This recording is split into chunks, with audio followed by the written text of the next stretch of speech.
Hi guys, welcome back to my YouTube channel, Glorious Grace. If you are new to this channel, make sure you subscribe down below. If you are already a family member, then welcome back guys.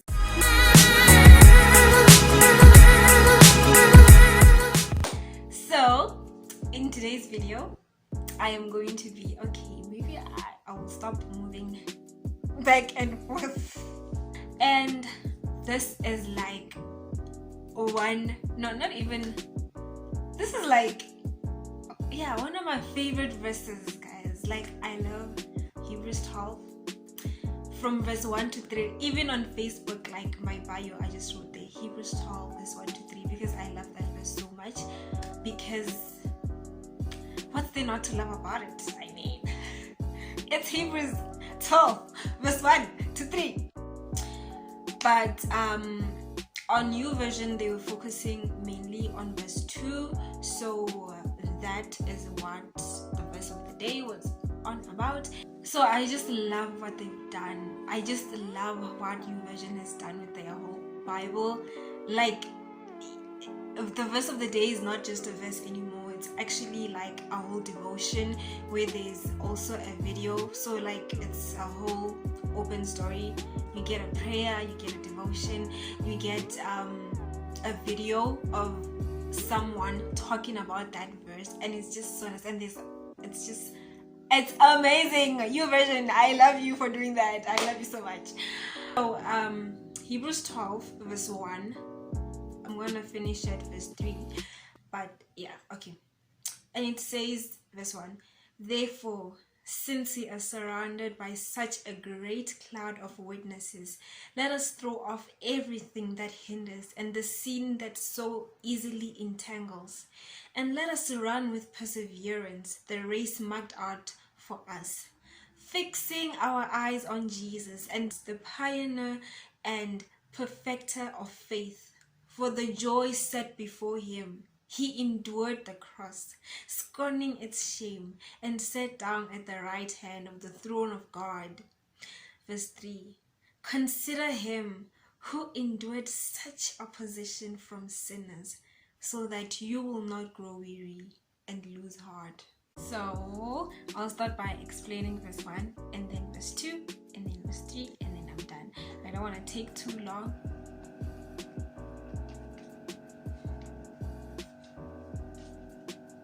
My fridge just started breathing. Okay.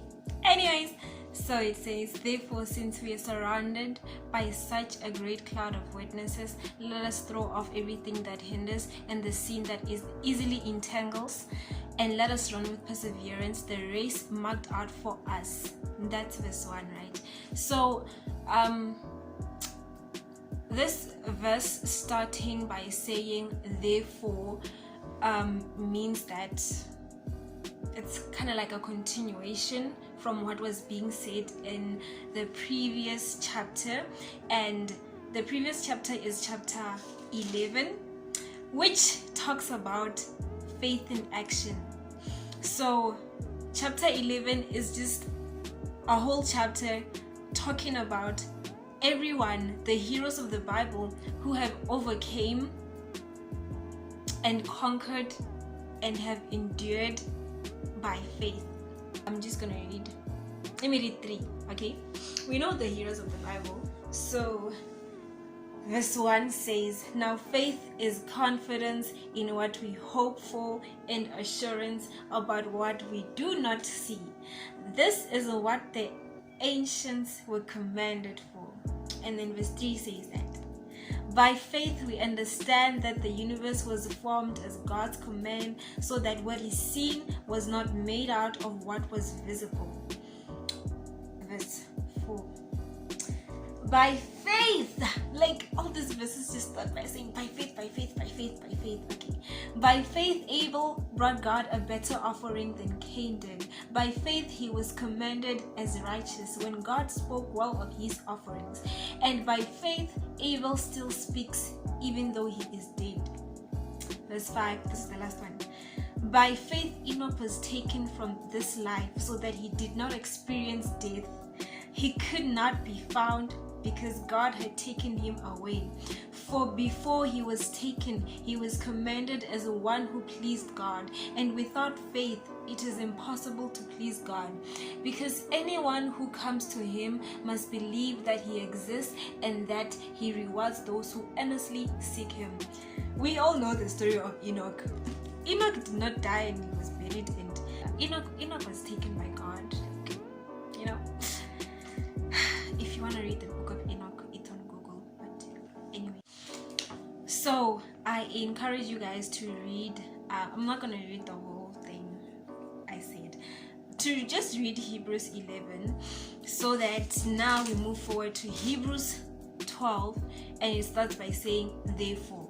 So by saying therefore, this is from chapter 11, and it tells us how we have this great cloud of witnesses which is surrounding us. We have these heroes of the Bible who overcame and they conquered by faith. We have them to look up to, knowing that by faith they overcame and they conquered. So it's kind of like we have examples sort of like that, guys.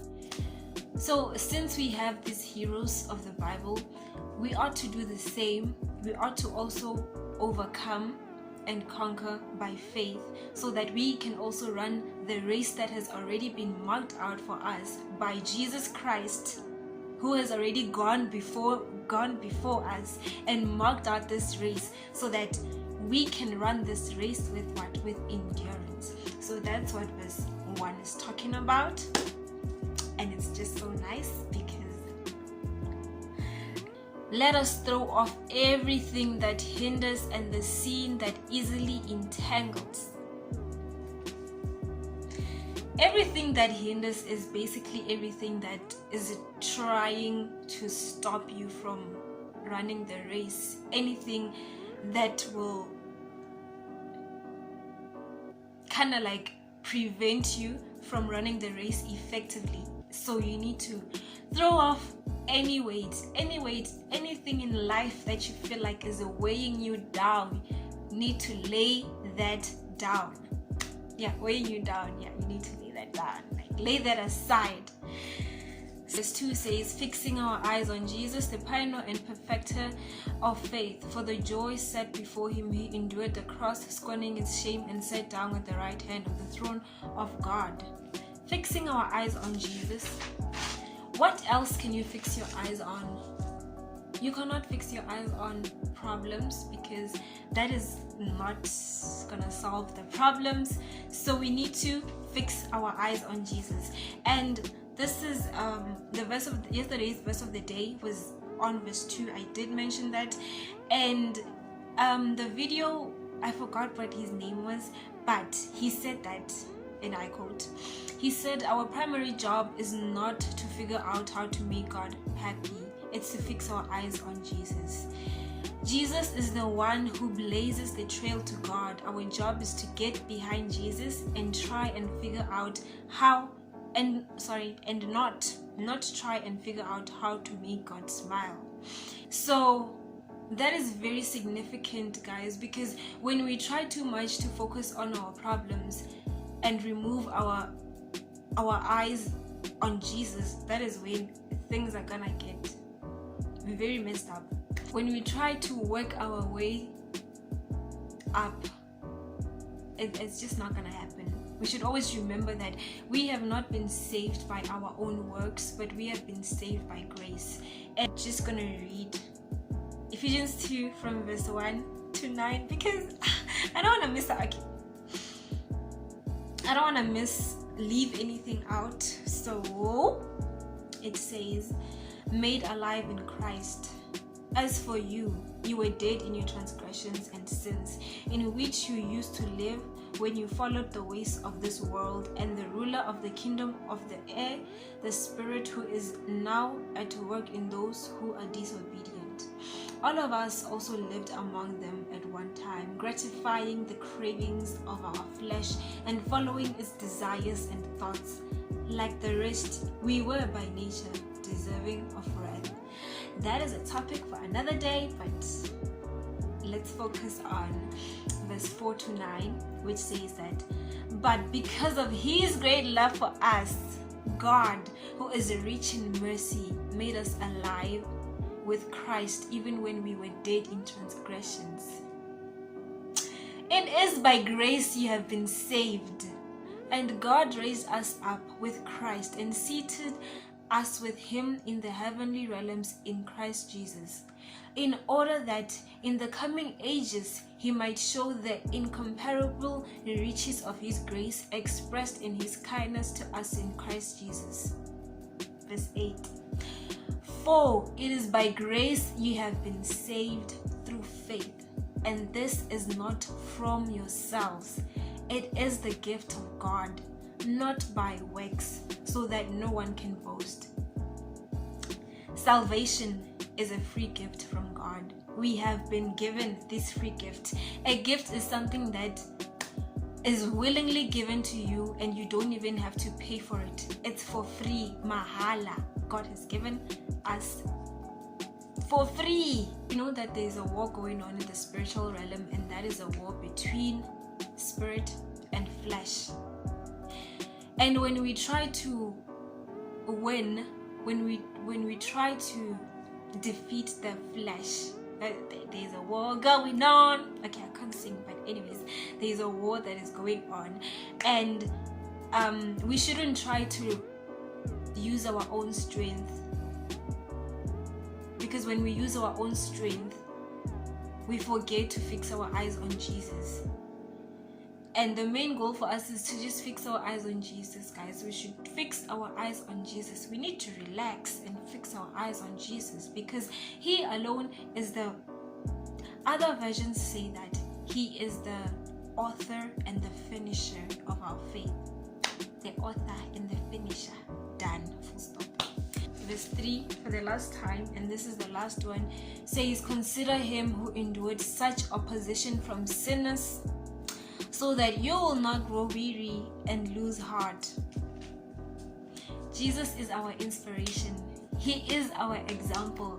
He started and he finished the race. He endured each and everything.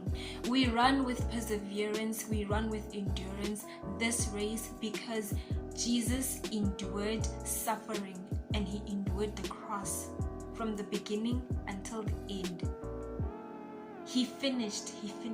So we must also finish our race, because it has been marked out for us to complete. You guys, I just love this. The main goal is for us to always, every time, fix our eyes on Jesus. Fix your eyes on Jesus. Fix your eyes on Jesus, because when you start fixing your eyes on other things, then that is when it starts being chaotic. But if we just fix our eyes on Jesus, knowing that he endured the cross, it's gonna get shame. Okay, yeah guys, I really hope that you guys take something from this, and thank you so much for watching this video until the end. And please like, comment. I don't know why YouTube turns off my comments. I honestly have no idea, but yeah, maybe this time you'll be able to comment. But anyways, you can still like the video, you can still share it if you feel like you need someone to hear this word. And stay safe. I love you guys so much, and thank you for watching my videos, and peace out.